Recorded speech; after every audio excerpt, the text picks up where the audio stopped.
Amen bande kona Kristo tika nzambe atindelaki mozali sikonde po Dominique atindelaki biso ye azwa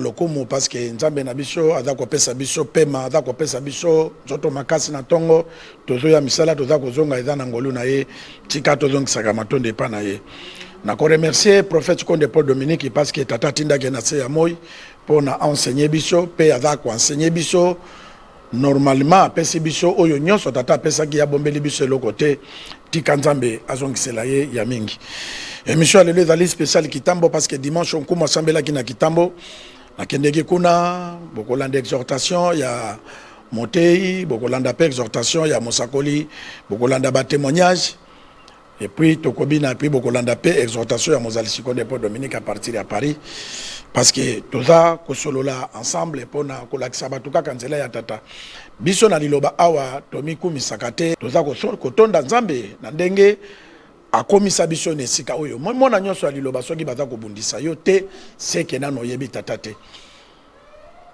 mona nyonso ya liloba zali objet ya babitumba tobangaka yango te parce que yango nde elakisaka ke toza kotambola na tata yango nde eza kolakisa ke toza ya solo bana ya nzambe nayebisaki bino ke nkumu asambelaki na kitambo et chaque fois avant to bande émission tobinaka moke mpona kozongisa matonde epai ya tata na nzela ya koadore tata Patrick mema biso na kitambo tolanda 100% na dzeke mpona nkumu abanda koloba.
Merci tata Tobini tosepeli oyebi nzambe na biso azala toujours pembeni na biso pona kusungaka biso kopesa biso mayele kopesa biso ndenge nini tokoki kotambola dimanche na motei ateyaki biso nini ateyaki biso bato balandeka bato bazalaki na kitambo mais cette fois-ci monde entier o bazolanda émission liloba na nzambe sikoyo baza na besoin balanda exhortation ya motei toke bongo tozonga toli kolo apesi na mokolo lelo ezongi bongo na livre ya Jean évangile selon Jean le chapitre 4 le verset 17 jusqu'à 19e verset.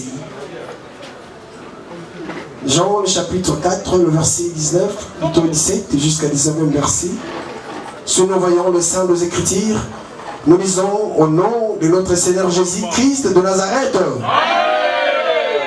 Moi si azongisi monoko alobi na ye ete nazali na mobali te Yesu alobi na ye ete olobi malamu ete ozali na mobali te Nzambe osili kozala na babali mitano pe yoyo oza na ye sasa ipi azali mobali na yo te na likambo oyo olobi sembo mwasi alobi na ye ete namoni ete oyo ozali mosali. Amen libota. Amen famille du Christ. Libota à chaque fois tobele magana oisika et sengeli tozalaka toujours na isengo. Amen libota. Pourquoi? Parce que moto ngana yo toyeli asa moto kolo atomoli kolo aponi pe kolo amemoni ici devant ngana yo pour que ngana yo tozala na science ya vie éternelle. Amen libota. Yango longolaka souci longolaka ba pensée belé au moment où okotaka na oisika parce que tozana moto yo Yahweh aponi pour que apikisa pour que alongola ba problème ya moko na oisika. Amen libota. Prévané David alobi l'Éternel est mon berger, je ne manquerai de rien. Or David a compris qui nzambe azalaki na ye elongo. Et de même, il y a peu de choses à la Wissika. Sachez-le bien, Nzambe Poni, Nzambe Olandi, Azan Nzambe Asaïdi Kolonase. Alors, peu importe le problème, il y a ce qu'on là, sachez-le bien, il y aura toujours une solution. Amen.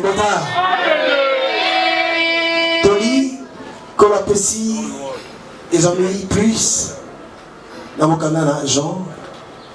Jean fait parmi les deux apôtres au batamola qui n'a Jésus-Christ de Nazareth. Alors, évangile les a divisés en 4 parties. Évangile selon Matthieu, selon Luc, selon Marc, ainsi que selon Jean. Or, les 4 évangiles, les a qui non seulement baronné Moutouatamoïkarana Christ, parce qu'ils étaient à 12, mais baronné Bazo qui tend à observer Christ à long et large, et Bazo qui tend à combat pour que ngana yo lelo nous allons édifier la parole à travers Jésus-Christ de Nazareth. Amen. Ne toli kolo apesi na mokolelo bazo beta liselo ya femme samaritain. Oh, et ça n'est pas qui comment. Et c'était quand aussi. Un bonjour Christ. Ensemble, dans ma disciple, nous allons se diriger vers Judée pour que nous continue la mission.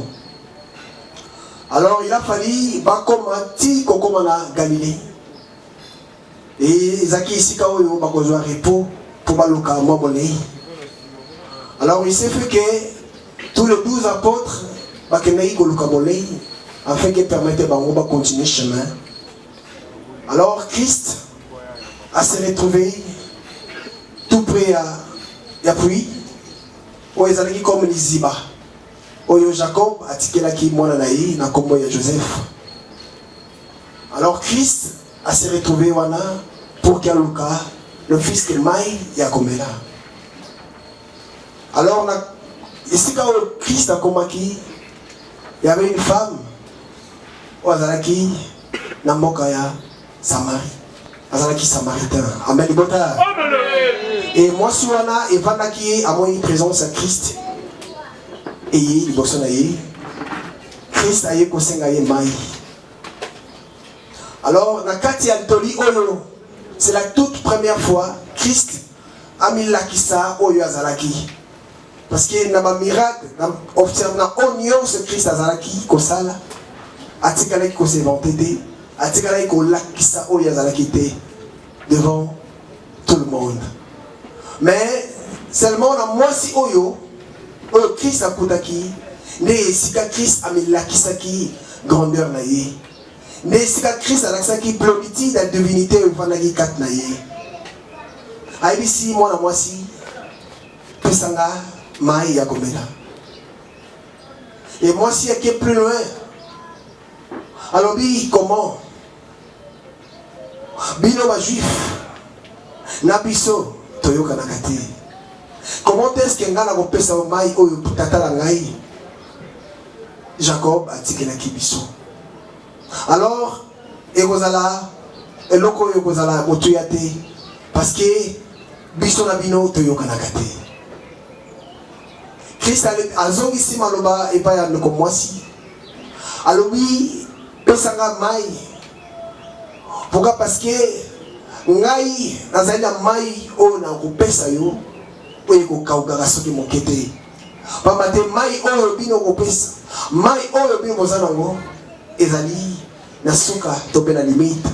Mais oyo nga na kopesa yo ezali na suka soki moke hein? Amen ibota. Amen. Or ezalaki mission ya réparation ya femme.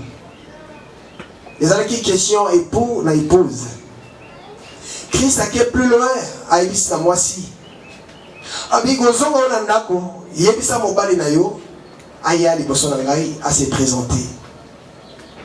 Et mwasi azongisi maloba alobi etalobi oh nga nazala mobali te. Mobali oyo nga na koya na ye akuta wapi? Selon les Écritures. Et Christ a été plus loin à Sakolier. Parce que c'était le langage prophétique. Amen. Amen. Alors, oui, c'est vrai, et c'est bien d'ailleurs le bakiosa, la mobilité. Pambate, ozalaki na mibali, mis 5. Et après, on a, on pose na esiko le 6e, à sa paix à yote. Alors, ils ont dit moi si, ici, Kazalaki, a comment qui étonné. Mais sika azongisi maloba pour comprendre que maloba oyo ce que ça dit maloba ya motamoli moté moi bi masoki moke hein ikozalaki. Alors c'est vrai na nimeyo ozali mosakoli baba te maloba oyo lobi ce que ça motamoli moté et ko bi masoko mokete na yo. Alors c'est ici un mystère. Il y a époux na épouse mais que ça accomplir. On va le dire au moment où conversation à Christ, la femme est salema c'était vers 6h. Né Christ, na moisi, femme samaritaine, né bazan kitan ya kosolola. Or, c'était le langage prophétique. Pourquoi? Parce que Christ a été incarné, il mange un 7e homme. Pourquoi? Parce que moto a contacté le chiffre 6. Or, chiffre 6 c'est là qui chiffre il y a imperfection. Moto a loin qu'il y a perfection dès le commencement, a comme qu'il y a imperfection. Pourquoi? Parce que dès le commencement dans le jardin d'Éden, Satan le diable est raillé vers les femmes, aïe na maloba.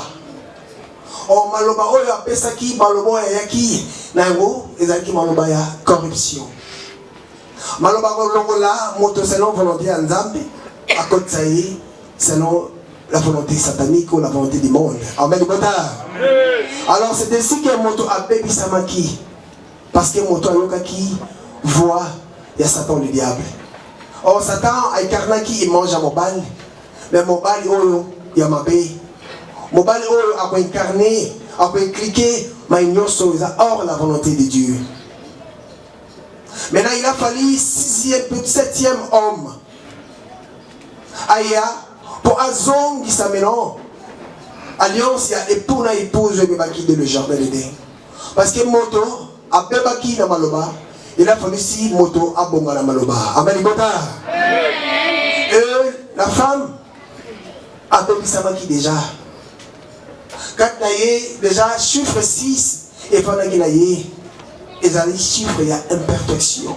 Et le roi qui dans le commencement moto a longue l'imperfection, la perfection a continué imperfection. Ce qu'on parlait Christ aya a longue la moto la katia imperfection. A longue la Trinité. Et si Kazalaki, la perfection, a qui dit la perfection, et si ka moto abebi samaki, et si ka mabe kotaki, ne aye alongo la moto na katia imperfection, poisson qui sa moto na perfection. Amen. Alors la katia, moi aussi, akutaki, ma caractère il fallait kataye. Oh et ça qui est na kataye, azala toujours na katia imperfection. Et parmi ma caractère, premier caractère, il y avait la division. Moi aussi, à côté qui déjà division, la katnaï. Deuxième caractère, moi c'est à côté qui haine. Azaki na haine envers lui. Et troisième caractère, moi c'est Azaki l'erreur. Abanek au demeurer déjà l'erreur parce qu'Azaki na katnaï imperfection. Et autre caractère, moi aussi à côté qui a tribalisme. Et comment il comprend la raison pour laquelle il a pris Christ. Et à la fin, moi aussi à côté qui a haine, collègue. Voilà, parmi le caractère, vous savez que moi ça dans la imperfection pour qu'il a comprendre sous grandeur en dame la été. Maintenant, il fallait 7e homme aya. Mais Jésus-Christ de Nazareth. Pendant la moisson, la carte en perfection, na tout le caractère au fond de la carte moisson, pour Azong Isaïe, la caractère de vin, au Konalinga qui dès le commencement. Amen. Et avant de venir ici, mystère, il y a l'homme de Dieu, le prophète comte Paul Dominique. De même, Christ, Nenga Koutaki, monte à côté qui donne imperfection. Et le même, ils ont dit comme bien charnel. Or, Paul n'a qui plus l'affection de l'esprit mène à la mort. Plutôt l'affection de la chair mène à la mort. Mais l'affection de l'esprit mène à la vie et la paix. Voilà, le samouraï qui est contre qui va pleurer parce qu'il va baser beaucoup plus dans le papier matériel. Va vendre sur la prospérité. Or, selon volonté Nzambe ezalaki moto aluka nano bokonzi ya mosunité mais aluka bokonzi ya likolo. Amen. Voilà, mais erreur le sambo ekotaki bato l'église à travers sa grandeur ekoti bato bavandaki nango. Et l'homme de Dieu a côté parmi les critères de Panagikata Bato. Oezali ko pousser batou. Balongo la volonté à Nzambe. De même, c'est l'imperfection. Moto alongi alongwa qui déjà la perfection. Moto à côté dans l'imperfection. Ce qu'on connaît par la zone qui sa moto na katia perfection à travers sa grandeur le prophète comme le Paul Dominique. N'est Christ ayaki comme 7e homme pour un zone qui sa maïnio so moi sa contaki dans mon comberer. De même sa grandeur le prophète comme le Paul Dominique. Aïe il mange à 7e homme. Il a l'air aïe balobi leur ange à 7e trompette à ressonner. Balobi motonio so on a compté qui n'a péché. Motonio soit comment qui n'a hors la volonté de Dieu. On ne se va prosterner devant âmes pour passer la volonté de Dieu. Amen. Le seul église et bisingana au 7e trompette au mot qu'il est à travers sa grandeur le prophète connaît pour le Dominique de 7e trompette. Amen. Et ça qui annonce à que ça y puis moto singela longa la 4e perfection moto côté la 4e perfection pour volonté de Sanini et s'accomplir. Nous en comprenons bien. Et la 4e on a l'homme de Dieu il y a 4 choses pour le fallait faire la belle moto. Première des choses, l'homme de Dieu a un langage. On m'a qui dès le commencement du jardin d'Éden à cause du langage. Ce qu'on fait l'homme de Dieu a un langage. On a écouté sa moto sous imperfection de ma moto, action en akati à perfection. Amen. Et deuxième des choses, l'homme de Dieu a une sémence. Or sémence yango et ça dit qu'il n'a yo. Parce que mon bal est libal, l'air à Goya, Christ aille pas à moi si, pour qu'il appelle sa sémence. Parce qu'un homme donne la sémence. Amen. Christ l'air aille, il fallait appeler sa sémence. Oh, le mieux c'est pas de gagner et l'ongwa pour qu'il commence la sémence ici. Pour qu'il apporte un mot. Le même l'homme de Dieu, sa grandeur l'air aille la sémence. Oh, sémence c'est en gros, il y a un petit mot qui est, ça y est, Amen. Et deuxième des choses, troisième plutôt, l'homme de Dieu il y a la guérison.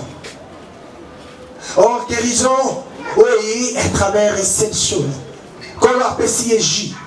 Or, J est venu pour la régénération. Or, vous avez qui âge avancé, mais à travers J à pétrole, au méli, au satisfait, comme ce zone, mon amour. C'est moderne. Même là-bas, vous avez qui malade, vous avez commis tout qui s'amaming, là-bas, problème incurable, mais à travers J, au l'homme de Dieu, il y a un amour, et pétoli, mon amour, quand ça la sika. C'est moderne, voilà, parmi les critères, il y a malade, il y a à travers l'homme de Dieu, et puis, quand ça monte dans la perfection. Et le quatrième des choses, l'homme de Dieu, il y a un sens de vie. Or, mon cri est beaucoup qui sont servis, il y a un côté qui n'a péché. Or, Dieu est esprit.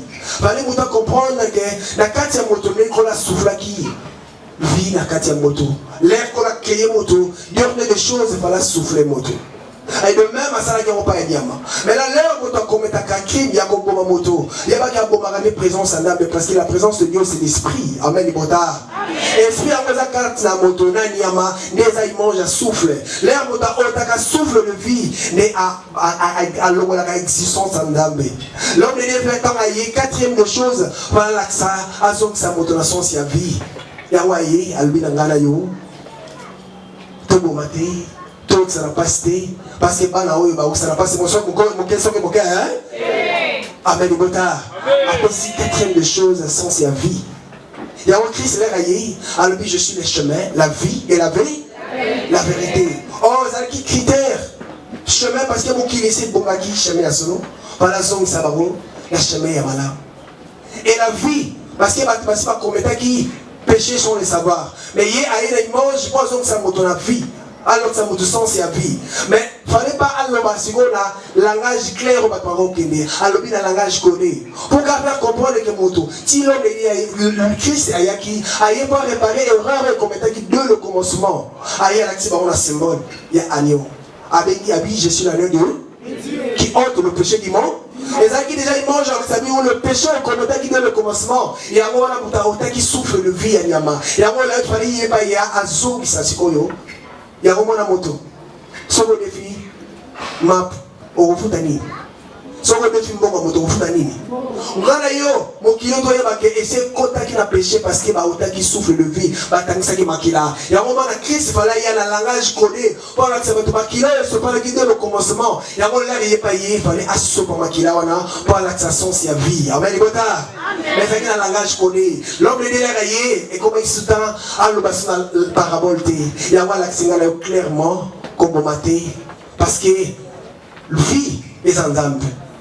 Si tu touches à la vie, tu touches à Dieu. Amen. Donc, on a eu l'air de y na kaze lo banzambe et pour les on a kaze perfection et quand tu biso mais ils ont ça la perfection. Alors on a eu tu y na kaze église et comme la temps faut reconnaître mon tour ko la pesi makamonios. Alors on a eu la kaze perfection et ma lieu familial. Alors on a eu la kaze perfection et mokili et quand tu biso les rêves aye azongi sur la perfection. Au 7e trompette. Amen.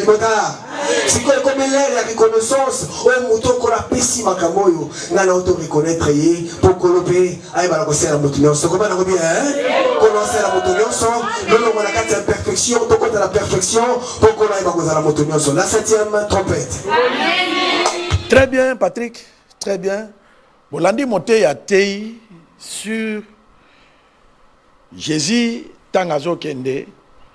Akomaki na mboka moko azalaki na posa ya mai na Samaritaine pakutanaki na mwasi une femme samaritaine Jésus asengaki ye mai mama wana moni na ndenge nga na kanisi mai wana on dirait mama wana tekaka po ezalaki héritage papa atikelaki mwana na ye et mwana na j'espère ka bandaki nde koteka ba mai wana atali pe Jésus abande ko tambola ye moko te atambole kana bato ebele mona mosa na beti machine à lobby soki na pesi Jésus mai mais na bato na ye nyoso oyo na ko dépenser combien ona biso tout to mitu na kaba intérêt wana soki na pesi moi so na lobby bon nazo beta mutoyo prise ya suka ayebisa lobby biso na bino toyo kanaka te na koki ko pesa yo mai te d'abord parce que biso na bino toyo kanaka te yaka nesaki Jésus akosuka lokola nzamba aza multi système mutu ayebi tana circonstance ayebi penser ya mutu yaka nesaki Jésus akosilika Jésus alobi ne alobi maman soki oyebaka mutu oza kolobele makambo wana mutu wana akopesa mai ya libela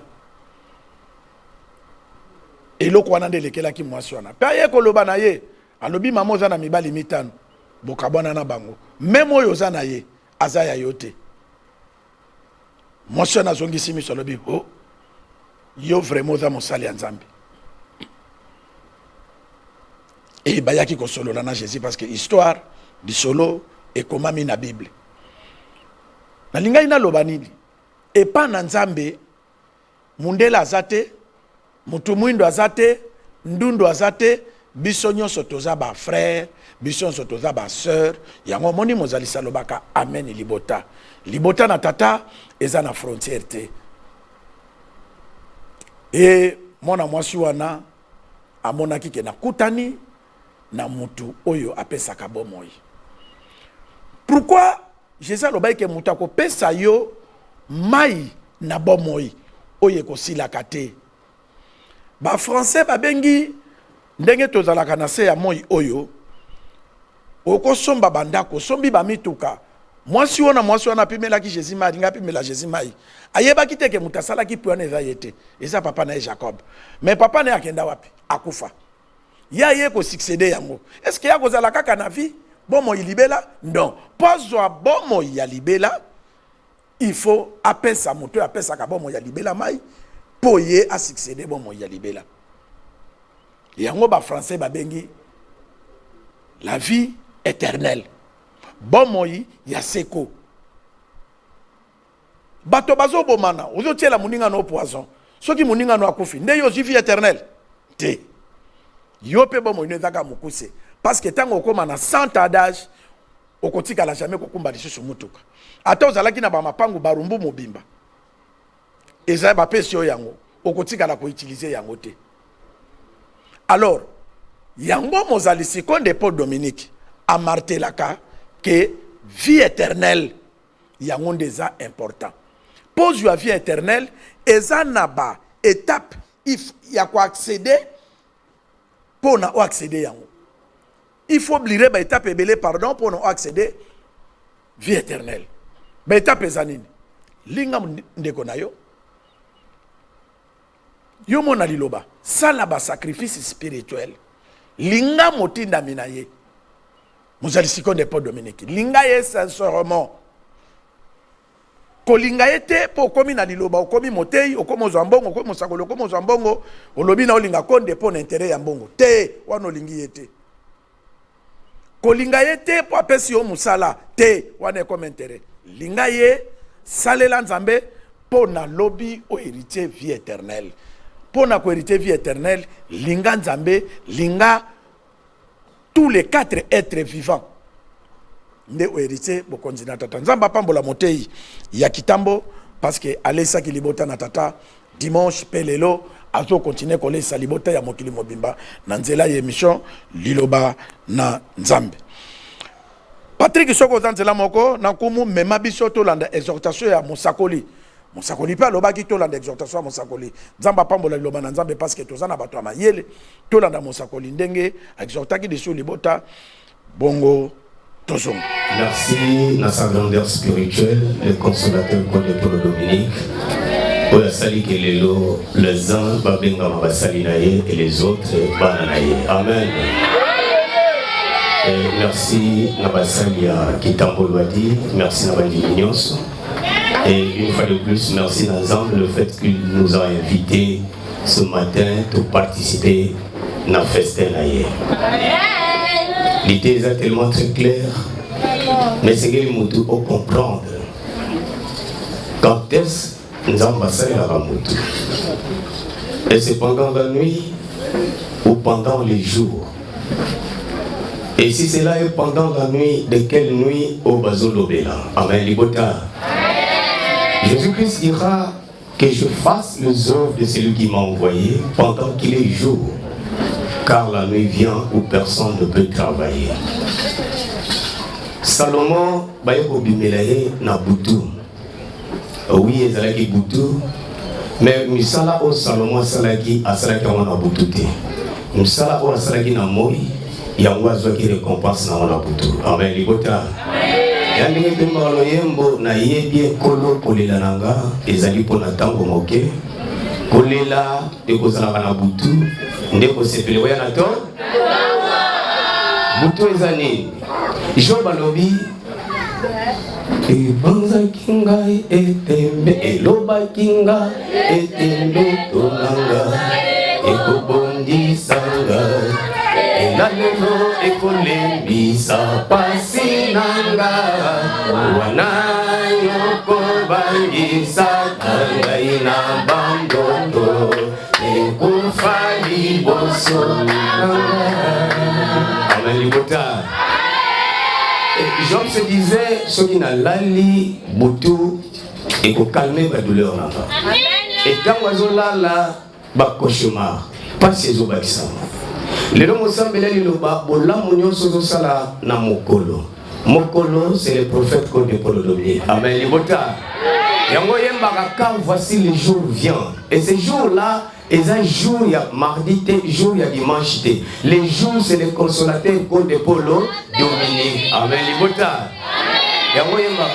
Pelingenda na bokonzi kolongwa kahati na makolo na yete kino ekoya mokolo yango te bato bakoto saye Ulieba lobakine boya mokolo yango bato bakoto yango pour chosifier les jours mais bato bato bakosa nini bakoto saye ye les jours c'est le prophète de Paul Dominique et motonyo sozo ça la prophète de Paul Dominique qui est les jours quand vous passez koyela ye tant vous mouinya ya bobundisa ye les jours va répondre. Est-ce que tu comprends bien? Amen libota na Christ. Mais au Sambela, Ezrana, Moïse en a Boutou. Et puis, on comprend une chose. L'homme de Dieu ne nous a jamais prohibé il y a Sambela, il y a Bimisa la phrase de la parole. Mais seulement en priant, ne multipliez pas de vaines paroles. Précisez en malam, parce que quelles sont les vaines paroles? Nzambolobini pona libala nanga, nzambolobini pona betude nanga, nzambolobini pona kolia nanga, kolata nanga. Tout ça est à vaines paroles. Parce que avant osenga nzamba yebi posanayo. Est-ce que tout ça comprendre bien? Mais ma parole oezaya malamu et pekisamité. Par exemple, Nzambe merci na bolingo na yo, na bolamu na yo. Nzambe pardon, ne sikabo na koisami na mabe. Quelques paroles suffisent. Est-ce que tout ça comprendre bien? Parce que sur le Bible mingi quelque part il est écrit la bouche qui parle trop ne manque pas de péché. Donc au koloba, sali-moi maloba moke olobi. Mais faut nous comprendre. Et ça a figure de style. Le koloba, maman na biso wana asalaka yaourt.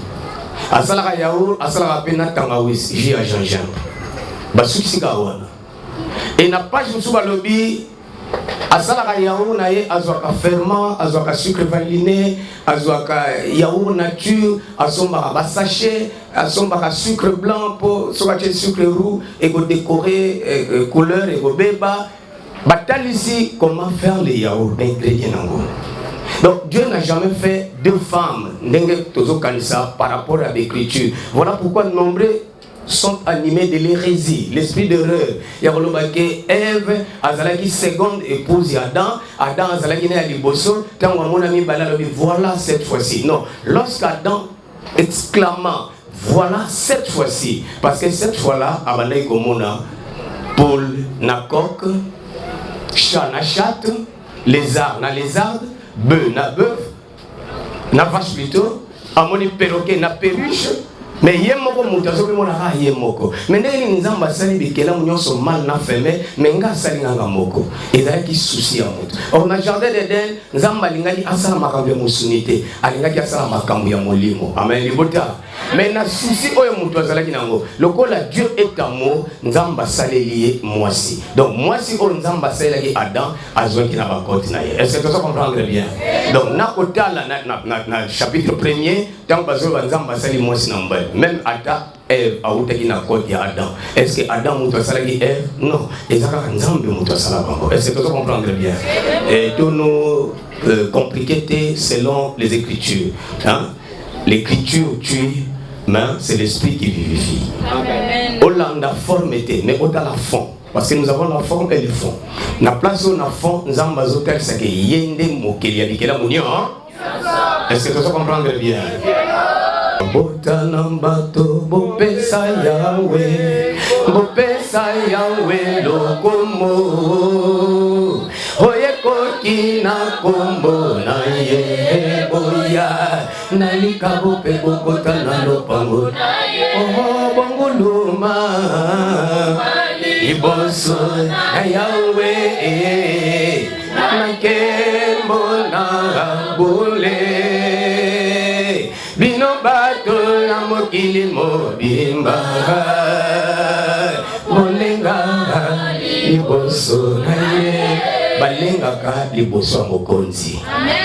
Et sotali bien na RDC awa bande ko na biso ya Congo central ba mona biso ba Congo bazalaka na culture o ya respect ya makasi. Soka linya pesa bokilo na ye eloko to o aza supérieur na ye o mona azosala position ya kufukama. Donc alingi ko milakisa keno liboso na yo naza subalterne esengeli na mekisa. Tu comprendre bien? Donc biso no solingi toza awa esengeli to kumba mela ya. Est-ce que tu comprendre bien? Et en même temps, Satan a tenté Jésus à l'obi. Il faut que je me pèse à pécier réponse à l'obi. Ma bolongo nyonso et faut que je me na ya. Yango biso nyonso ndenge toza photo fuka makali boso na ya. Nzambe na biso to yebi. Tu comprendre bien? Alors pour la relaxation exemple à malam, tant que ça la prière du peuple de Dieu, tout le monde se met à genoux pour amekiti ça. Tu as pas forme belé to mikitsa. Pour la relaxation toza peuple de baté biso lelo. Kat na biso tribalisme aux alate. Kat na biso division aux alate. Yango biso nyonso sengeli moto na moto alongola onga na za Congo, ngaza mutabandundu, ngana za Gabonais, ngana za Congolais, ngana za etc. Kolo alingi yango te. Pour la relaxation biso nyonso za moto yango to yebi cantique nouveau. les hommes de toute tribu, toute langue, tout peuple et toute nation. Mais avant de la première des choses qui a été faite, ils jetèrent leur couronne devant les trônes. Est-ce que tu comprends bien? Donc, nous sommes des général, aux ministre, aux président, aux roi devant l'homme de Dieu et Seigneur au Bukama Pekanayo. Est-ce que tu comprends bien? Parce que il y a est-ce que tu comprends bien? Na puissance il y a droit et commandement, roi du roi, seigneur des seigneurs. N'a pas ce que tu comprends bien. Mais ce côté la tine ko ya l'église et le koni yombe ba l'église. Kola sera bande ko nyonso ba sali ba témoignage. Na ba témoignage na bango ba exhortation na soke bima déjà na ba témoignage. Moi to jami no temps ni desate. Et ça na ba mususu ko beta ni ba kote. Omoni mutu aye lelo nzamba saleli. Et ça na ba condition mususu nzamba saleli non seulement parce que aza malam mais nzambe ba ko saleli parce que il ke abopengo na ye mais témoignage ali lobeza la rola singana kingo pona ye. Est-ce que tu comprends bien? N'est-ce que tu comprends bien? Monsieur Soupé, Nzamba salélioté na matériel parce que yozo c'est la matériel mais Nzamba c'est beaucoup plus na molimo sotali kati na makomi oya omona papa mwazaki na bana mibale moko asengi bomengo na akei lisolo na boye biango poto gagner temps mais temps wa yeko zonga ndekone ko atikalaki wana akena bilanga ya papa akena service ya papa mais papa fête tant wazo ya yoki makela toni mais nini ezoleka kuna balobi fête ezosalema pana bino o fête pana biso ngana yebite ezani o mendekono ya bunga binzela wana basaleli fête ndekona peti libako kombo na emos dadi na mosel mtu wa yango na bote cheval botu na bango balobi mais papa qu'as-tu donc fait? Ngana vanda kanayo durant tout ce temps-là, naza fidèle. Yécoute infidèle. Azu bon mengono yo akenango, a bébisi yango. Nga on a tikali ko travailler dur pour tout zana équilibre. On tikala nan ko sela nga ta fête ta mokolo mokote. Mais yé mutu abusaki ozo sela effet et son père de répondre il dira comme tungisate tout ce qui est à moi est à toi. Amen libota. Donc si on demande à la boye moi na ya prophète comme de Paulo Dominique na molimo ata bazo sela batu mususu na musuni yo ko beta libakute pour nyonso liloba ezaya yo. Tu comprends bien? Même dans la culture, nous sommes à la base de paye nanda. Tant que nous sommes à la base de la société, na bateau ba société na péché originalité. Ce qui nous paye au mona babi, bokanga soso na bobo mela paye, balambelaye. Mais tant que nous bino moko bolamba ika pondo apamba. Mais mon paye ba saini, balambeli ya mala. Et mingi pe ya liloba. O lelo nzambe so azo salate parce que to bosani nzela ya mala. So tekata makomba lobi obadai ko kima mbangu malamu nani atindio okima lisusu mbangu malamu te likanisi wana eza nzambe te bat mingi babana ko sa misala ko bolingo lelo basala ngo lisute bingeza kine bande et musupe bazaki na respect à basali azotala musali azomoni lokola demi dieu mais lelo mingi pe ba comme ça basali baninga na bango musali pe seli kamwa sekipe asali plaisanterie moqueuse na musali nzambe. Alors chacun de nous a s'auto examiner nini ongana sala ke panzambe. Parce que Motinanzamba ko sabate na banzembo il nous a donné toutes les réponses na ba question na biso. Abi bien ngai na ye na lingomba oyo oluka nzambe nanga fika na luka ye na ndenge ya solo nazali na elika ete kolo akosalelanga soki na komi penza mwana botosi tolanda la phrase wana malamu asuki na olobate soki na komi mwana botosi mabi soki na komi penza mwana botosi eza lokola professeur azopesa ko point mwana mususu azui 5 sur 10 bakomi est bien mais o azui 9 sur 10 bakomi est bien bakomi nini très bien soki nga botosi na lui excellent. Est-ce que tu comprends bien? C'est que l'éternel, c'est que le consolateur comme de Paulo Dominique attend de nous, c'est l'excellence. Mais Batuming Bazo pour exceller les sous-soutés. Alors, Mitala, place ni Oyo Lembaki, Lamuka Napungi, Lamuka, Latanguya, Saïla Liloba, Liloba, Saïla Rayota. Tu comprends bien? Pourquoi hippopotame? Ils ont figure à style, ils ont conseil aux Nzambazo Pesa Job par rapport à Yakolela Naye. Motomoso a lobby, mais on a souffrir. Mais à que non, il n'y a pas un poltron qui ne puisse trouver un si poltron que soit. Le les abandonnés, là, on a dit qu'on n'a pas si nous souffrir. Mais pendant que nous souffrir, ils ont motomoso azo envier vie oyo zanango azo banga faina zananga lokola ser shisha nga faina zananga lokola ser suzi nga faina zananga lokola ainsi de suite. Donc, souvent, quand on va commander, comme il y a un bongo, ou comme il limite aux hommes m'abêter. Tu comprends bien? Mais tant qu'on a raisonné bongo, mais il y a peu qu'on a zomona et tazomona passe. Job se plaignait. Et sur l'année histoire, voilà, et ça fait dire c'est comme mon oiseau ça la poésie. Azotel senano, ba valeur. O hippopotame azango. Talanding yazali. Aswaka na hippopotame, so que plus le roman même azo vanter même crocodile. Mais donc na hippopotame, atel si hippopotame, tala me kwa na ye, ezalo kola mabende, tala mi sisa na ye ndenge ezali. Mais na suka nango.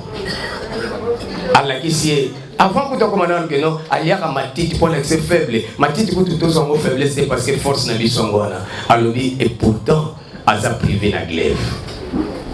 Amen, Libota. Et la glaive, c'est quoi? Glaive, c'est la mbeli moko boye, ya mnene o wegoza la défense pour la montre. Donc, pour la ça, bien que Job, azana ba caractéristique ya makasi wana faiblesse na yepesali. Donc, yope lelo ndengoza wana, quel que soit oza ndenge yo mokozo kanisa, mais yeba ke mutu nyonso la faiblesse. Parce que mutu aza makasi ezalaka nzambe ye moko oya ye lelo na nzela ya prophète Konde Polo Dominique. Yango yembalo yo yesoye aye soye mwana pate yesoye aye akiti nangoya ya molimo santo ngoya molimo santo yango kola pambola mote ya mingi na message ya lelo. So tel message à l'élo, babete biso lisolo, il y a jardin d'Éden. Balongo na jardin d'Éden, bamemi biso na Égypte. Et balongo biso na Égypte, bazo sou sa biso retourne à jardin d'Éden. N'aime pas ce que vous comprendre. Essayez de comprendre, il y a un bon monétinga. On va comprendre bon. La leçon que j'ai apprise aujourd'hui n'est pas un Nzambe Nanzela Moté Yangoana. Et ni ne serait que Batoubaza l'a expulsé dans le jardin d'Éden. Nzamba Bengana Bango parce que ba commettait qui péché. Péché ni baboma qui agneau. Tant babomi agneau, makila agneau et sopane ko ina mabele et bébisi mabele. Amen libota. Et Nzamba Bengani Bango. Et pour comprendre que c'est là qui agneau, et c'est là qui peut agneau aya. Véritable agneau aya. À ce papier makila nae afin de purifier la terre qui a été souillée. Très bien, Patrick. Très bien. Nzambe a zongi sa place au Zangaki. Parce que prophète Konde Polo Dominique azamuto amokili ote. Batu nyonso bomoni batei wana ce sont des disciples. Nyonso wana bayokaka nde babombi bazako transmettre biso yango. Bazwaka yango et pas ya haute tension, pas ya mozalis. Tamba pambola mombu na ye. Parce que kolito ziwana eza ya kosakana te. Po bomona ke dilobane koyaki na mabele oyo eza verti pe boti bambuma. E koyaki na mabanga te. Ndeko moka témoignaki dimanche na Kitambo, mwana na ye a passaki une opération. Sérieusement, c'était la mort parce que Michopo et Bebaki Michopo et Toboki, mais grâce y agit. Oyo nzamba pesa ki mombu na ye. Mwana wana azonge di classe, azakotanga tata asekuisi ya pesa Michopo ya sika. Tolanda témoignage ndeko ndenga sanctifia ki nzambe pona mwana na ye bongo tozo. Amen libota. Tozo tatola toujours monene nzambe na oyo azosai la biso kati na église liloba na nzambe. Nazopesa témoignage oyo esalemaki par rapport ya mwana na ngai azalaki malade na temps vraiment moulayi abelaki eyaki ko compliqué ba sali opération ya hernie bilatérale et puis ba yeko sala ina appendicite. Après avoir causé la opération wana eyaki ko compliqué libo mwana na ikoni ko vimba mwana azosala lisusu selte azosuba lisusu te. Toyaki kokimisa mwana na hôpital ya munene. Na hôpital ya munene otomimaki mwana ekomi kuna ba médecin batali balobi ke no mwana oyo lobi akoma te. Ndenge aza wana ezo senga ka ke no il faut aleka lisusu dans le bloc opératoire pour que intervenir les sous. Et ça là qui vraiment pas si le bao to sambela oyo so to tchikondima tozolanda ba principe pour passer nzamba za la ba principe na e so tozolanda ba principe nzambe pas tika bisoté à travers J et puis na lo sambo ya moto na nzambe et bundela biso na marambo ebele pour mokili oyo ici beba moi na yo leka na opération et komi wana batali biloko nyonso ya kati ya libumu ezalaki ya obeba tango komi na moment wana non il faut makambo ebele kaka ba oyo basala médecine ba mo ba yebi donc ekomaki kondima tango mosusu ekomaki kosila mais grâce à basali à l'homme de Dieu encouragement na bango et ça là que non pour que et conforter biso lisusu pour que tous ensemble makasi pour la landela étape wana tu as kokutana mutu na nzambe a recommandé biso tout ça s'agit tout ça s'agit après avoir ça s'agit moi na Amélie ba eko intervenir sur basali paratomie ba bimisi colostomie na mpanzi donc ba o ba yebi colostomie ezalaka ba bimisaka molo sala celle la voie normale au gomo sala celle la mpanzi à droite et aki koleka lipambolika ka epa mutu na nzambe ba marambo ebele kaka na J ti ayaki koleka lisusu na troisième opération pour que bazongisa nini wana na voie normale akoma sala celle na voie normale ba eko kota sous la salle d'op et compliqué lisusu par rapport à médecin ba yebi ndenge makambo ezala soki ba bengi ngo na terme la bango soki frustration. Donc cela veut dire que non muchopo ikangama bien te tiki moi trace mo boyona ezo sointi. Donc ezala vraiment terrible mais na rondima kaka oyo tondimela liloba na grâce à liloba nzamba sala biso ba merveille belé. Donc ti elekaki lelo tozoloba moi na vraiment azongeli et puis abima deuxième de la classe. Amen gota. Wana eza misala ya liloba na nzambe. Amen. Très bien Patrick, très bien. Ah tata zo lokomu. Zo lokomu. Patrick, memanga na braza mozali salobaki nazongi sa témoignage oyo. Même awa na numéro ya église liloba na nzambe bato ba bengaki balobi ezonga pona balanda lisusu. Patrick zongisanga na braza to landa ndeko aveugle 13 mois. Mais mokola monaka au tension ndeko azongelaki bomo ya monaki mais mabiso na Brazzaville to landa bongo tozonga.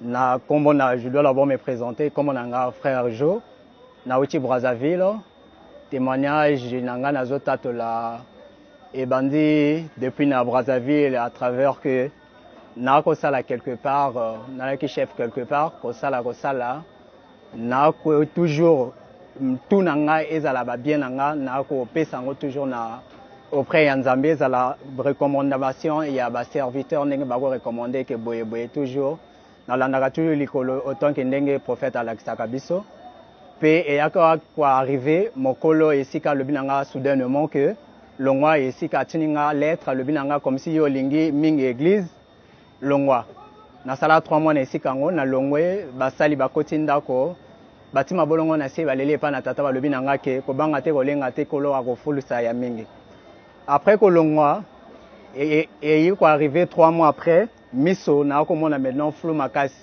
comment on a flou makasi na ko gérer 3 ngote nazo lendi sa nazo kende toujours etonga après ngana sœur et yo koma ke miso lena zwi sœur to komi na ndako na ke ko sala tout ko se présenter to komi na ndako miso et kangami mbala moko na remona les sous-soutés même ko sala na ko sala les sous-soutés ça fait pratiquement une année et 1 mois je crois na 1 année et 1 mois avant to comme 1 année dans 7 mois sœur ayiko loba azoko ga les sous-soutés lobate ndenge nini yo ndima loba yo sima benel loba yo liaka ba grand frère te mais nzambe azosala te ozokende boye ozozonga boye ozosimba te bandeko to bakimio parce que ngana za na Brazzaville plus précisément na Makabandilo na kota na église à Makabandilo sert à comme le bakete à ken église à libanda ngana lobi na yeke e aussi maté soko lobi église à libanda porte eza polele kende na yo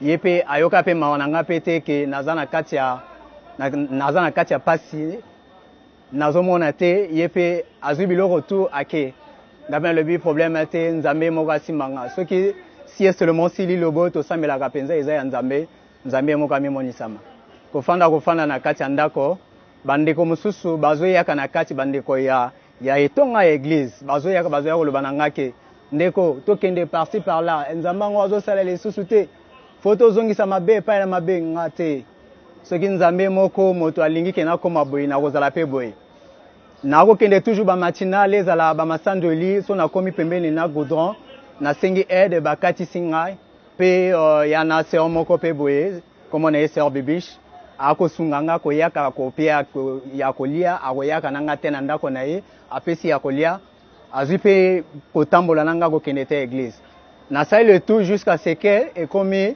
na lobité fona mona basali na moni basali ba lobité faut que mona responsable na ke mona responsable mo Robert papa moninga apesi ba directive alobi ko banga te ko lenga te ngala alobi papa nazana ko banga pete nazo lenga pete alobi ya pe ka bongo kondimeza makasi nga papa kondimea makasi alobi nanga kolo motazo linga ala kisana mokili mobimba monene na ye ngala alobi amen papa alobi nanga ke bokene l'hôpital pe tokoluka Ezaï balukinga pe Ezaï bameminga tena ndako na basali mosusu na komi ndako toke l'hôpital là tokomi na l'hôpital le docteur a sali échographie à miss ophtalmologue à vérifier à lobby que eza glycome premièrement l'air atali à lobby aningisi à lobby que oyo pono mona eza bazane okosala bazane penza pono mona ngala tuni bazane ndeni na lobby okosala ba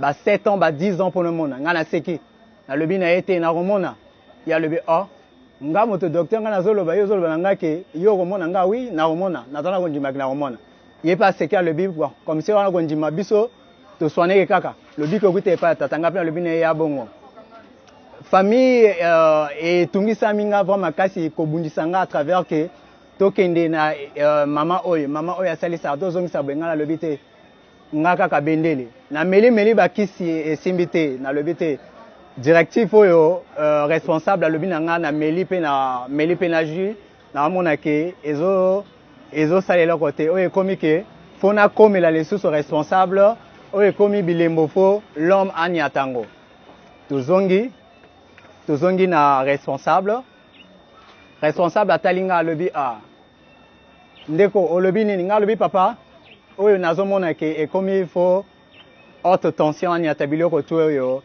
ebilima tu oyo eza otutoto ye aseki alobi yo zana konjima makasi pe osima bendele makasi nga alobi papa ya bongo nga na yebike na kati mokili oyo ye moto asimbi le monde entier balobi ezalaki motinda mite to mange te nde elongo na ye moko bikisaki bango donc cela revient à dire que soki na moni kaka nazana konjima ke komona ye ata nazomona te mais présence na ye ke na komona boye na kobika déjà responsable aseki alobi vraiment eza bongo fallait kobenga ameki mwa kuna tobengi mama kuluntu alaki na mwa ndambo ya mbongo pona ya kisinga lobite boluka ngo bosangisa ngo ngafuna katisa na kine mona l'homme après responsable pe apesi directive que oui bokende grâce à Dieu pe avant to kende pe moi moke moni sami baluki moi moke pe papa pe to kende pe na mosai na nzambe mos Fridolin ndenga diriger biso pe to komi vraiment komona na komona te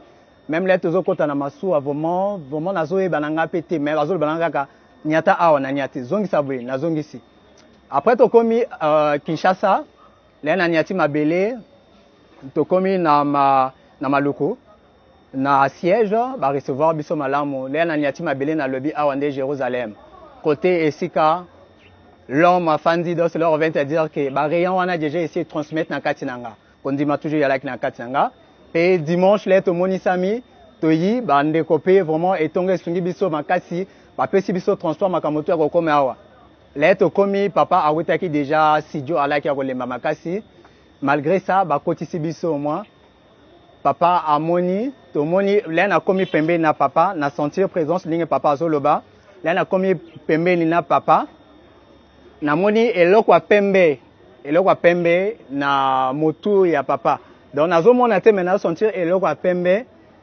li liboso nanga mais soki nati motu mopanzi nazomona couleur mosusu mais so naza pembe na ye eloko pembe nga lobi na sa motema ke oui o eza présence ya kolo vraiment papa atali a lobi bon bokende faut que zo ba soins médicaux pe libomo babwaki le pe biloko na libomo pe nini oyo palu avant to kende na telemi na lobi papa nazana kondima ndenge na sina moni boye déjà tout est na kati na nga déjà na biki déjà yepe a lobi c'est bon toke to komi na kati ya to bimi na résidence ya papa to komi na kati ya voiture batiki ngana na kati ya voiture ba sali balaki nani longo l'air na fandi na kati ya mutuka na moni na mopanzi naza na kwa mutuka na mona mopanzi boye nazotala kota goudron na dire dans na timotu na nga pembe na goudron boye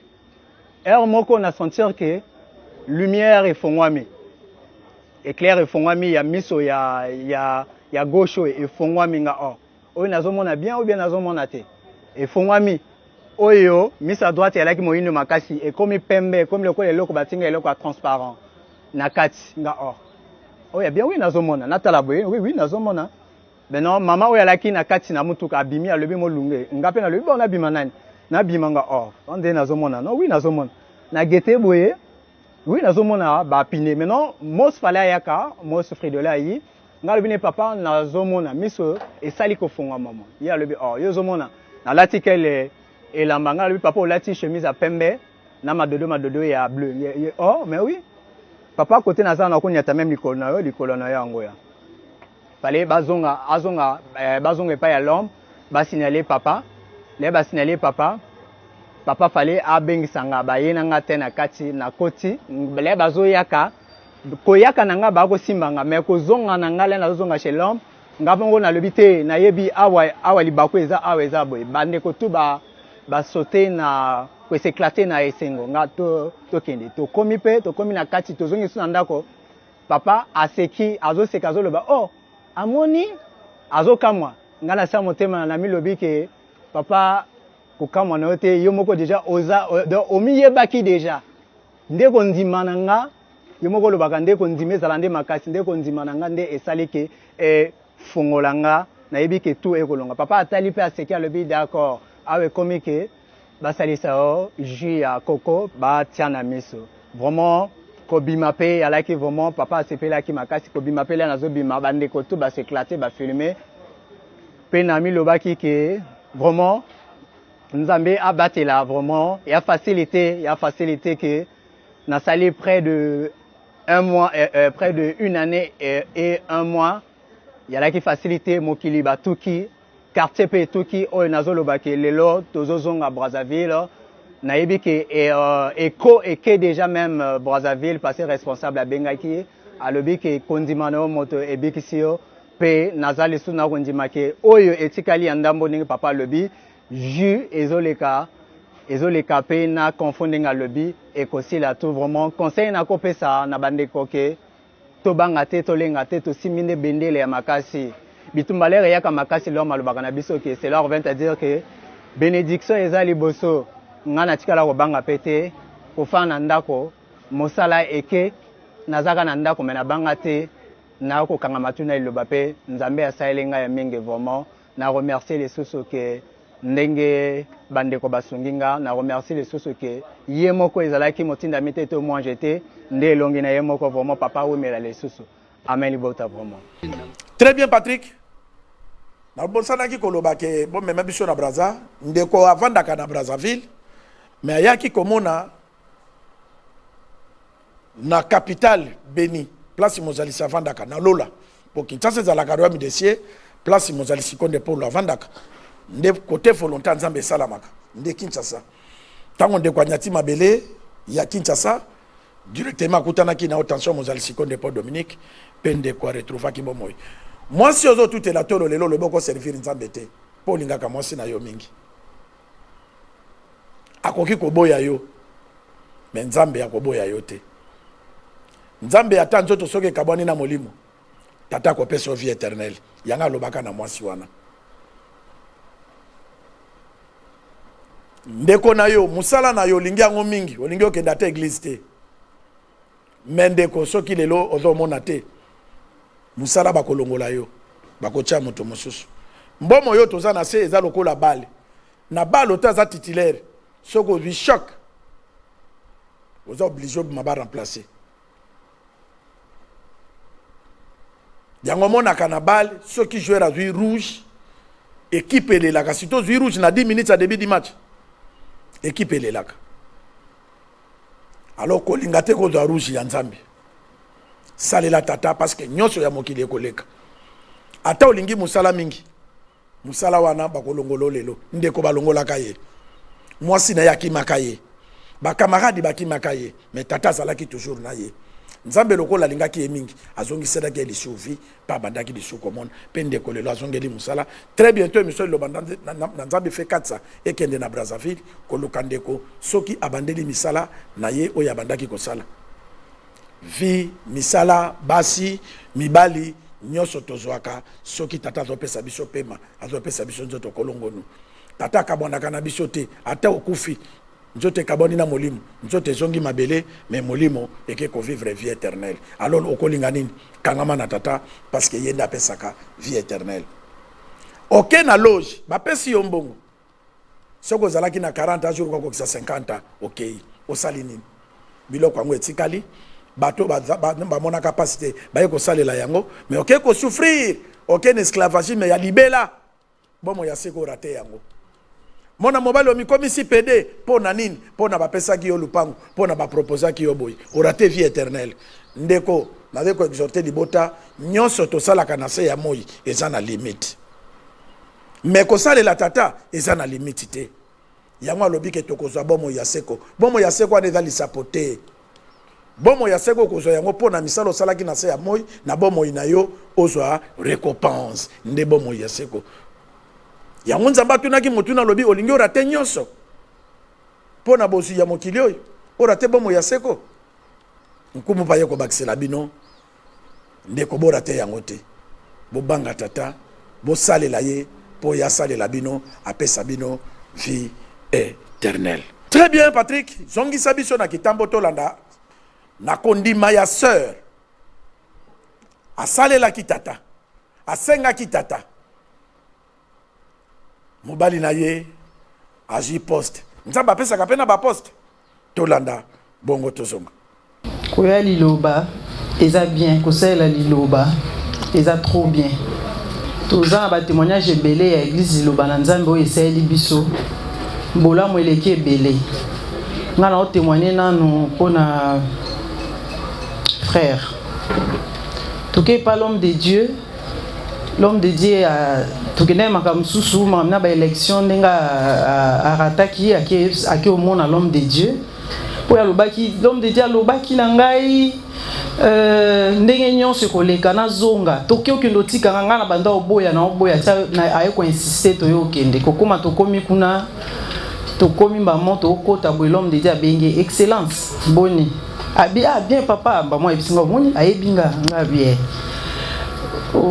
l'homme de Dieu est nzamba otombolo makasi nzamba otombolo vraiment ye andimaka l'homme de Dieu kondima de l'homme de Dieu c'est kandima liloba mais ko ya ko sambela na liloba ayaka te mais andimaka l'homme de Dieu tant l'homme de Dieu ebisi bongo alobi na osasko ndeni de l'homme de Dieu nzamba opambola alobi kana munoko ebisinga te loko te a prier lenga tate faki a prier to kanga misu to prier quoi prier na ekate ayisinga ka azotala nga azoseka binzamba osala yo to ebisenga yo simba epe na liboko tala na misu na simbi epe na liboko polia oleta lobana nga to kanga misu to prier alobi na nga te ayisinga ka kinzamba osala bongo pona nini ngabi ka o ayebisi wana so tie kondima nzamba kosala to bimi pe pas l'homme de Dieu to zongi na ndako ezwaki temps ebele vraiment te et on a lobaka na batu o ba yakali loba sika bazana moi crainte ya liloba yango mona ata msusu nzambe asala bango mbango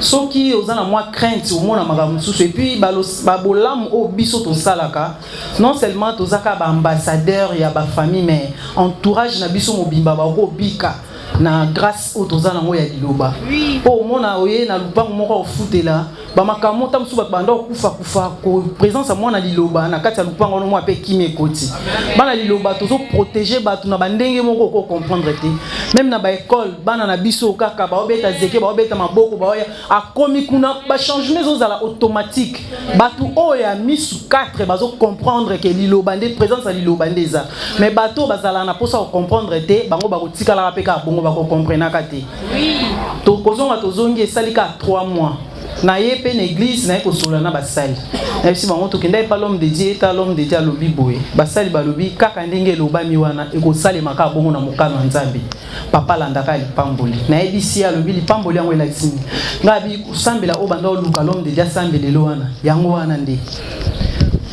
tofandi après 3 mois nde tobosana mpe kutu déjà na ye ka na église nazwa lipamboli na ke musala na komi aboye basali babengi nga maman Suzy yaka tosolola mwa moke na ye tovandi ayebisi nga lobi tomoni nzambe azo élévation ya monene ezoya na nzela frère wana na otango baloba ebongo après 3 mois akomai déjà conseiller ya ministre ya azo travailler kuna ba opportunité ezalaki vraiment ya ebele vie échangeaki mpe lisusu tosuki wana te na ye na ya kozwa lipamboli epa basali na koma basali bayebisinga babi tomona élévation moko ya makasi vraiment epa frère epa mobali nao bango balobaki yango bongo nga abengaki frère nga abi amen siko frère yango toswanaki na ye na ndako makasi mpenza nayebisi mosi nga abi pwani nzambe aotombolaka ye mpo nga mo nde mokolo ngenge nde nini nzambe aotombola nga ata tombolaka kaka ye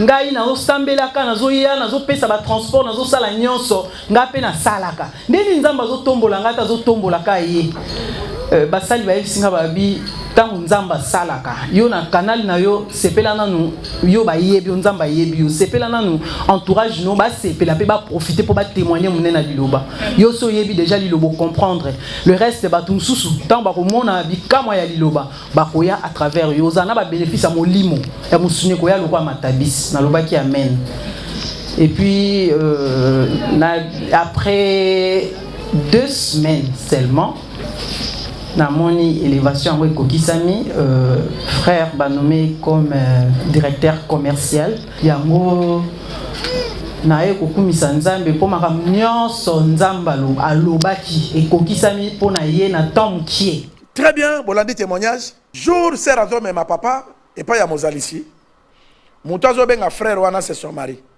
tango kaka mobali akoti mozalisi alobi na ye bonjour excellence frère ayoke sengo alobi oh ayebisi mwasi nene alobi moni prophète ayebi nga maître ata ye wana mutu amonaka na molili na sama ye wana yenda amonaka na présent na futur na passé nyonso mozali seconde Paul Dominique yenda amonaka yango moni censé la rien passé onyokwama soki nzamba lobako kozwa mercredi yo za déjà lundi kolela te mercredi kokoma papa na bisa banda koloba chaque fois loba kosela mokolo likambo te po ekokoma duku na biso nde tindaka biso tokota meme ba loge tozwa bakisi mais ceux qui toza passé pa ya tata tokozwa matabisi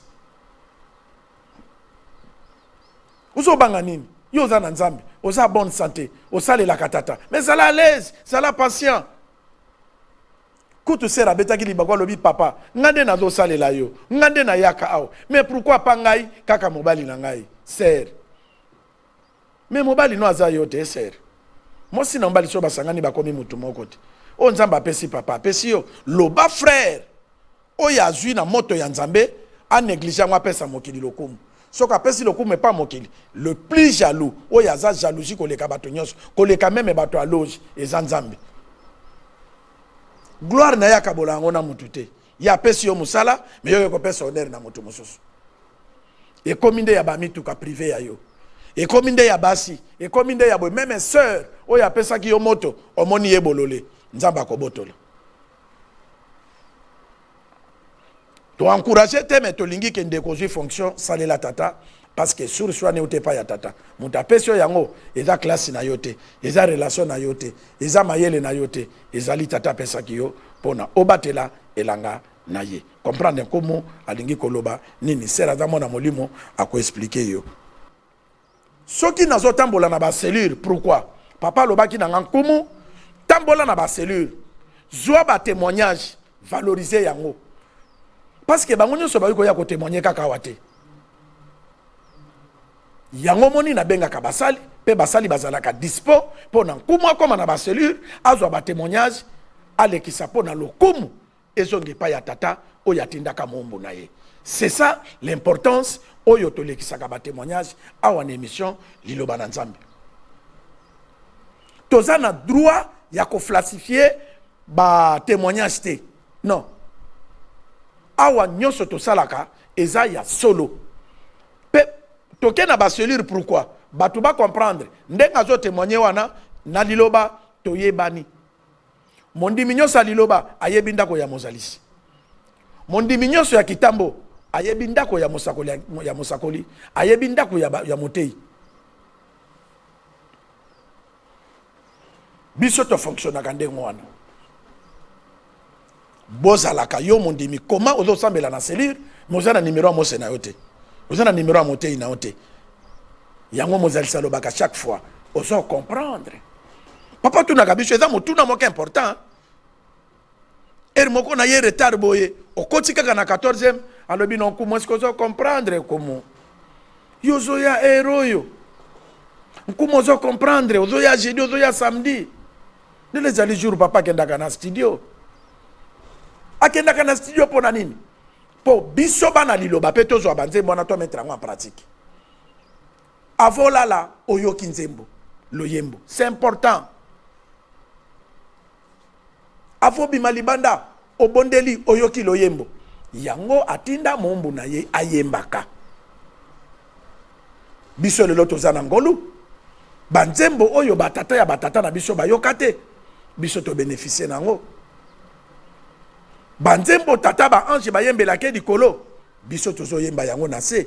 Quelle grâce, quelle grâce.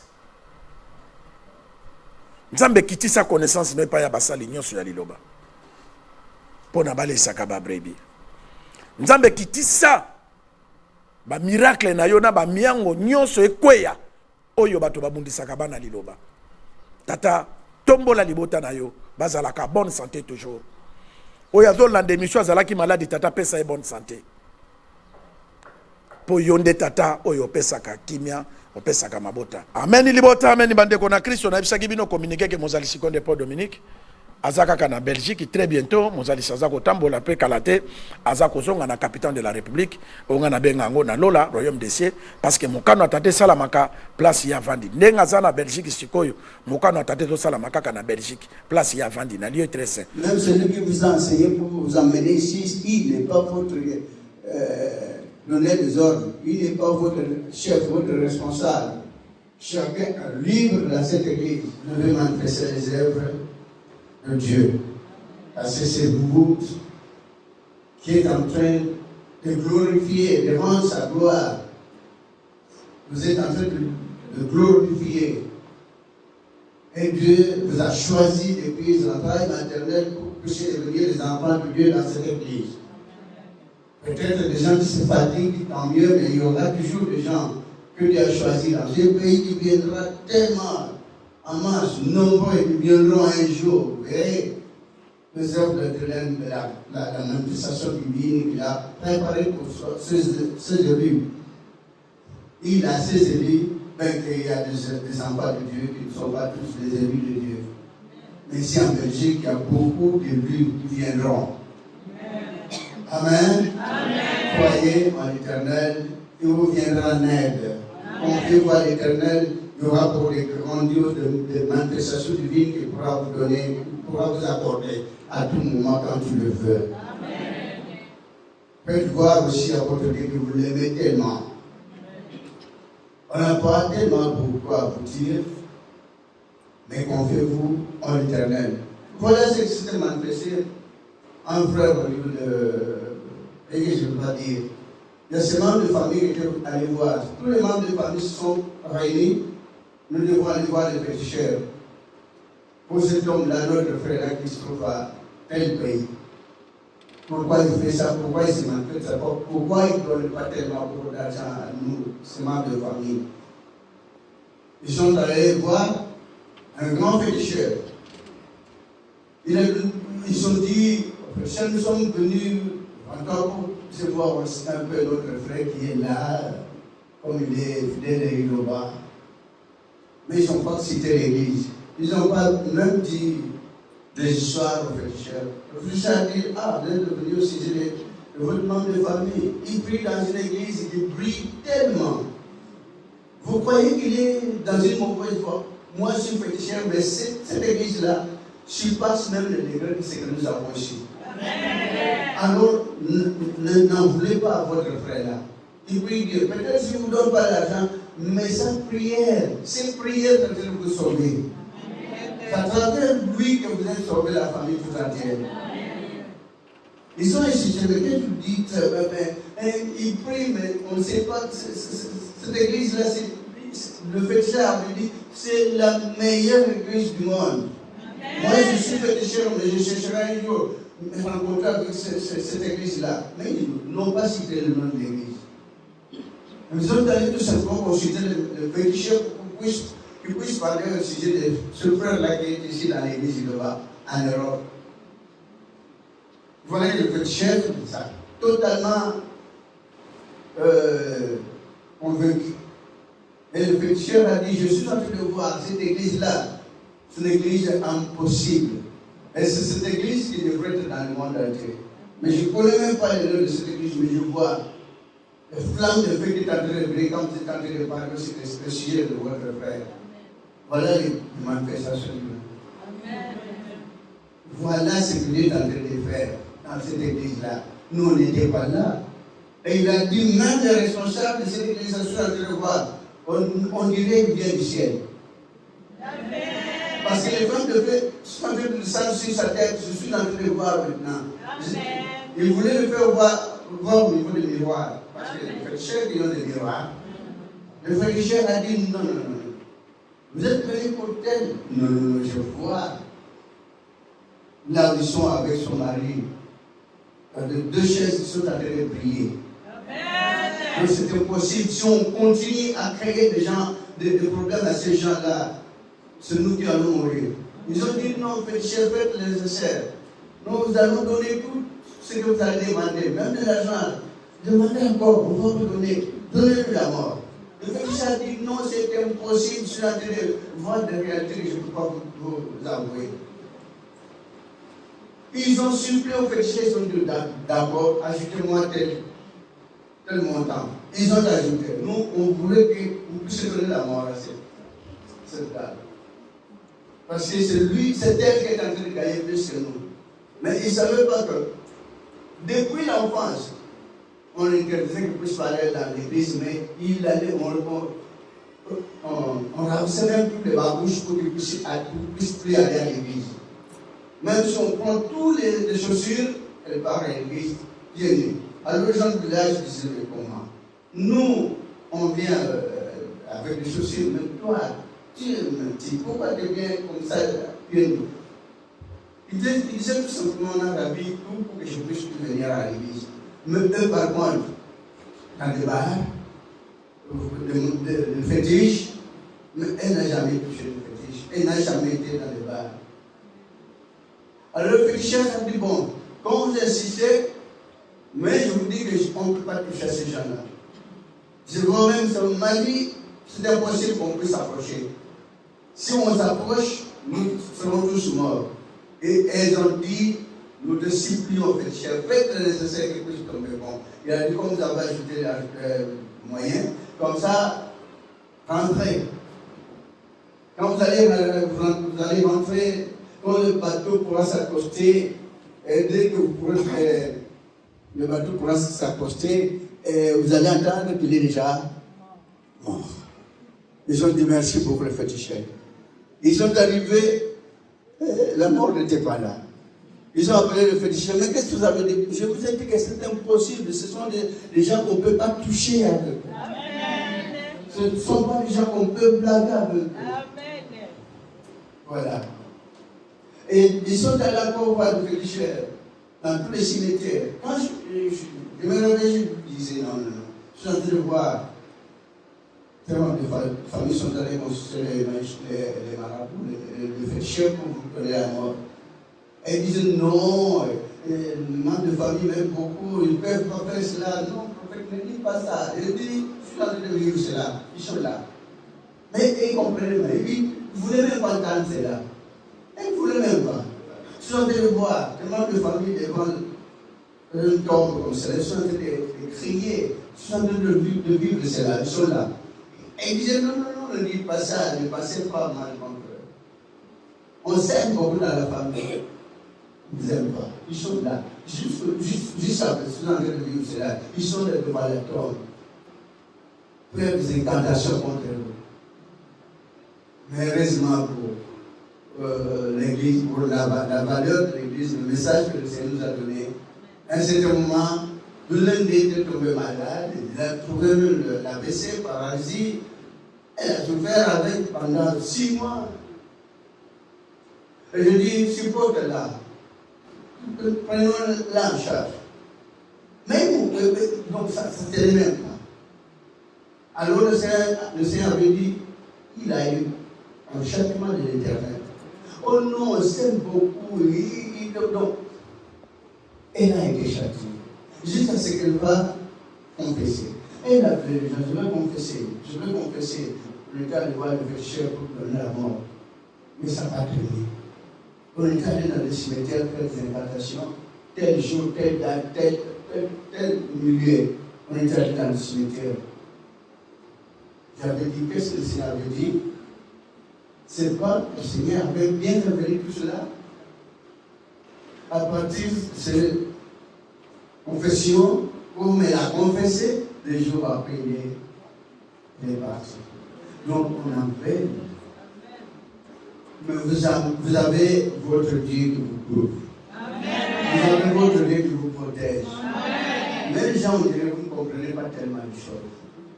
Mais dans d'autres églises, là où il n'y a rien, il n'y a même pas manifestation du Saint-Esprit.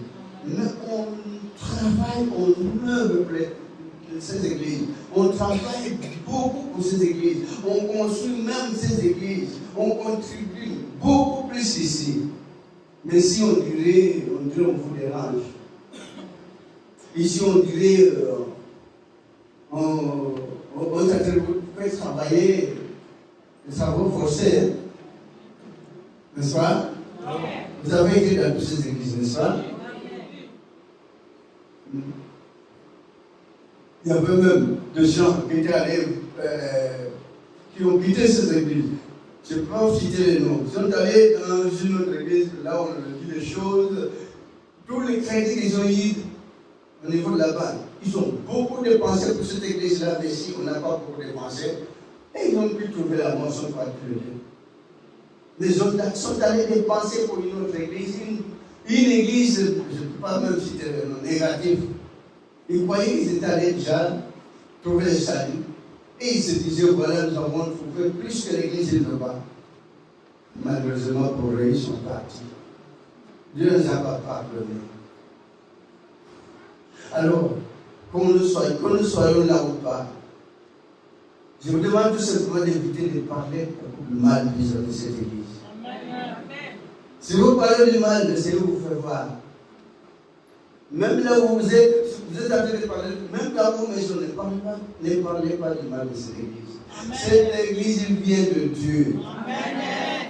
Soko bengi yango mwana sala ke fort chaque poko na benga ka mozalisina solo la naye pona zo nzoto makasi tika nzambe apambola bandimi nyonso oyo balandi église ya Kitambo mose ya Kitambo nzambe apambola yo parce que pour la construction wana ndenge za kotambola bana Kitambo bo se contacter ici là botala ka pe mission na mega church ceux qui mozalisa ye très bientôt masola mega church eza ko continuer mozalisa zo ko insister na bato baso dans liloba soki basakoli na bino balandi te bon mema bandimi na mega church bakende ko visiter mega church pour jour yango ba comprendre que misala salami ba kende ko visiter mega church pour baye bake valeur église liloba na nzambe et ko matalisusu soki stade wana esali nini esili napesi mbote na mama ya mabota mama Safala Konde et napesi mbote na mozali Sikonde Paul Dominique bye.